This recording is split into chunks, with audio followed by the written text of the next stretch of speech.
Shalom, selamat pagi Bapak, Ibu, Saudara yang dikasihi Tuhan Yesus.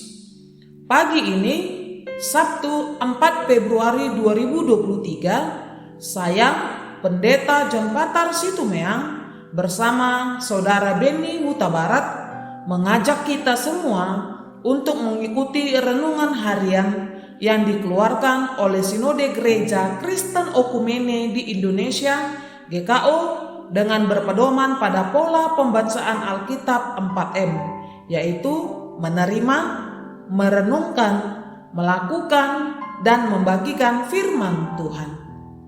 Namun sebelumnya, mari kita bersatu dalam doa.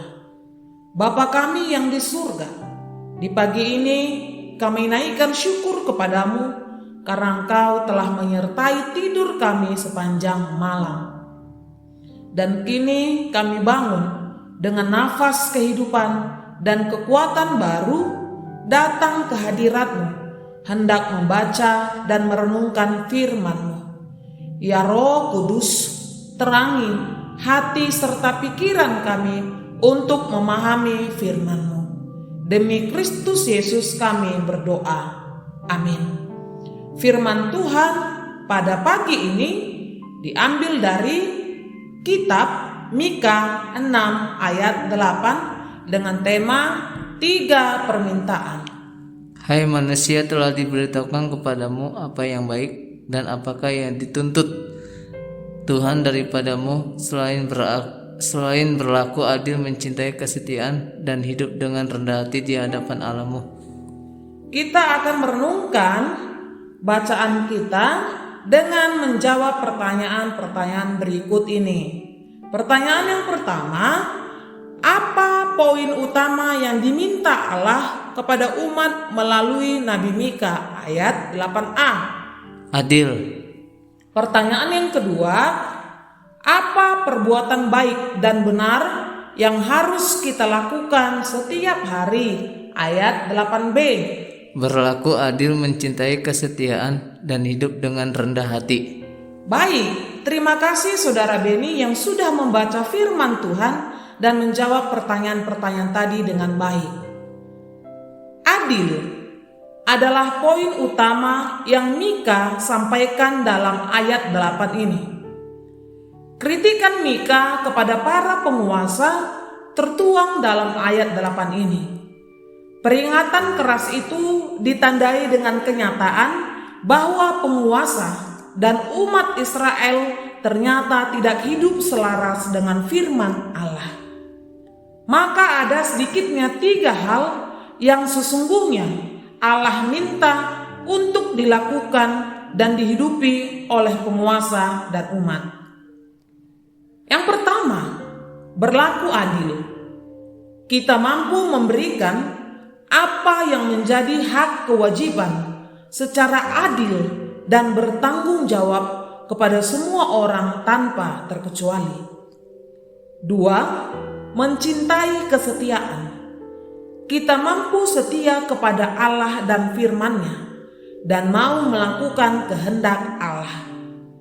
Kesetiaan kepada Allah harus dibuktikan melalui kesetiaan kepada pasangan dan sesama kita. 3. Rendah hati. Hidup rendah hati di hadapan Allah berarti memiliki kerendahan hati untuk mengakui kuasa, keselamatan, dan perbuatan-perbuatan Allah yang besar dalam kehidupan manusia, serta mengabdi kepada Allah melalui iman, ibadah yang benar, serta sikap hati yang benar dan tulus. Kita sadar bahwa hidup yang kita jalani dan nikmati adalah pemberian Allah, termasuk semua capaian dan prestasi adalah anugerah Allah bagi kita, dan kesombongan akan menjadi penghancur kehidupan kita. Allah menghendaki ketika kita melakukan 3 hal itu dalam kehidupan kita, maka hidup kita akan lebih baik dan bahagia. Semua itu bukan hanya untuk untuk diri kita sendiri, tetapi untuk orang lain yang ada di sekitar kita. Bagaimanakah cara Anda selama ini menghidupi firman Allah dan mempraktekkan 3 hal tadi? Adil, setia, rendah hati dalam kehidupan Anda. Setelah merenungkan firman ini, seperti apa Anda akan memaknai ketika mampu melakukan 3 permintaan Allah itu dalam kehidupan Anda? Marilah kita sebarkan firman Tuhan ini kepada sesama kita yang kita jumpai di sepanjang hari ini, bahwa dalam perjalanan hidup ini hendaknya kita selalu berlaku adil, mencintai kesetiaan, dan rendah hati. Tuhan Allah ditinggikan dan dimuliakan. Demikianlah renungan kita pada pagi ini. Mari kita tutup dengan berdoa. Kita berdoa.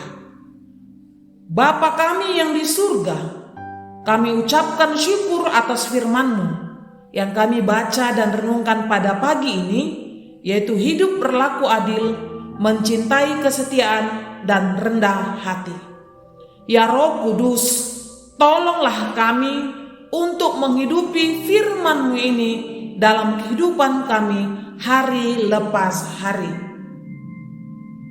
Kami serahkan aktivitas kami sepanjang hari ini kepadamu Bapa yang di surga, yang berkuasa dan bertahta sepenuhnya di hidup kami. Demi Kristus Yesus kami berdoa. Amin. Terima kasih Bapak Ibu Saudara yang telah mengikuti renungan harian 4M Sinode GKU di pagi ini. Ikutilah terus renungan ini Senin sampai Sabtu dengan tema yang berbeda-beda, dengan sikap hati yang bersedia dibentuk Tuhan. Selamat pagi, selamat beraktivitas, Tuhan Yesus memberkati.